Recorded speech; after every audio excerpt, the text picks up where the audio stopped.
Unlike the previous four, I'm brand new to this. I've never done anything like this in my entire life, so thank you, Bill, for the courageous sucking thing. That's going to help me. And so I also want to thank my dad, who's an amateur comic artist who drew all of the slides for this. He wanted to be a part of it. So it was a sunny September day during my first year of teaching, and on my desk sat a stack of slightly crumpled computer paper. These were the first student essays of my entire career. And over the past 3 weeks, I had spent all of my time with these essays, putting copious comments throughout the margins and leaving a long note to each of the students at the bottom. This took me over 35 hours to do. It meant a lot of late nights and early mornings, a lot of missed social engagements, but I knew it was worth it because these notes to students were going to form the foundation for my relationship with them. And so as I got ready to hand them out, I beamed with pride, and then disaster struck. The essays, the students flipped through the comments very quickly, got to the back, found their grade, paused for a second, got up, and then as they walked out of the room, fluttered them one by one, like fat inked up snowflakes into the recycling bin. And it didn't take long for my surprise to turn into anger. And I stewed about it all night. How could these students be so thoughtless, so indifferent, so lazy? Didn't they know what I had put into these? And didn't they want to improve? And then early in the morning, I was struck by a horrifying but important idea. This wasn't on them, this was on me. They were good students and they wanted to improve. They didn't know the value of my comments because I had never taught them that they were valuable. And this was my initiation into the idea that giving feedback to student writing is not as simple as it seems on the surface. It's actually very complex.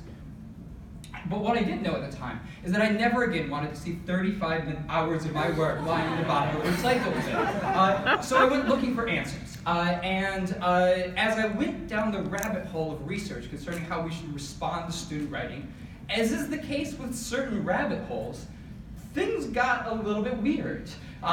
In that voice after voice and author after author described this picture of how we should respond to student writing, and it looked nothing like what my mentors and colleagues had taught me and what I was doing on student papers.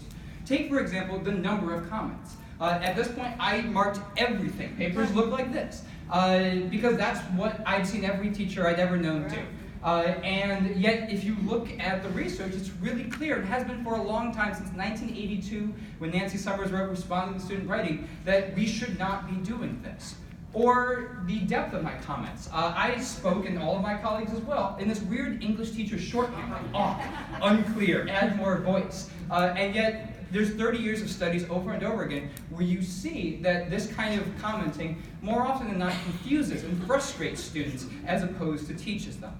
Or my tone. My comments were overwhelmingly critical. In fact, most of them papers had no praise whatsoever. And yet, if you look at the research again, it says that we should have a much more balanced approach that spends a lot of the time focusing on the positives and the student's strengths. And then there comes the fact and then also, I had rough drafts, but all of my comments came on final drafts because that's what I'd always seen. And yet, over and over again, as I looked at the research, there was a clear and compelling case that giving comments on formative drafts as opposed to summative can nearly double the speed of student learning and can also shrink the achievement gap significantly. So as I went deeper into this rabbit hole, I wondered, why is there this difference between best practices and common practices? Why is it like this? And at first it seemed really weird and unnatural, but the more I thought about it, the more it made perfect sense. We become teachers because we love students. We love our language, and we love some mentors that we've had before. And when you see a comma splice and you do nothing, it feels like you're letting down your students who need to know that. And you're letting down your language that we have taken this job to dedicate our lives to, and your mentors, many of whom would have not thought twice about slicing every comma splice with a red pen. Further, those comments that we leave act as a sort of protection against the forces that we feel are amassed at our gates sometimes. They are justification to students for why we gave them the grade. They are a firewall for parents and politicians quick to accuse us of laziness.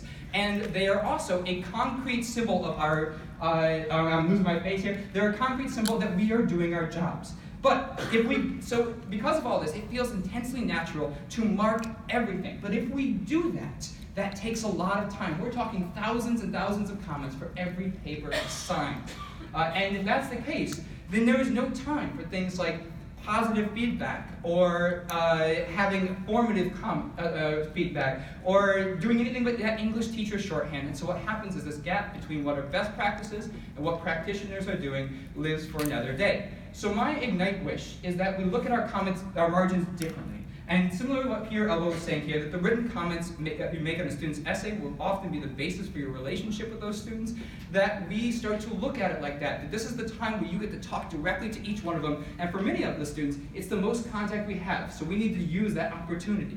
We need to stop looking at our jobs as being editors, or as being judges, or as trying to do anything. We are not editors, we are not judges, we are teachers, so we need to teach in those margins. And that means we should approach the margins the same way that we approach our classrooms. That means that we have learning objectives. That means that we differentiate. That means that we, that means that we scaffold and we prioritize. But we support students who are feeling low, that we nudge students who are taking the easy road, and that we clarify for students who are confused. But to make that happen, the only way we can do that is if we break free from this idea that our job is to fix a paper, or to even fix the students themselves. Instead, we need to use those margins to guide the writers, to build them up, to show them how, to offer clarity, and to inspire them to greater heights. In a word, to teach them. Thank you.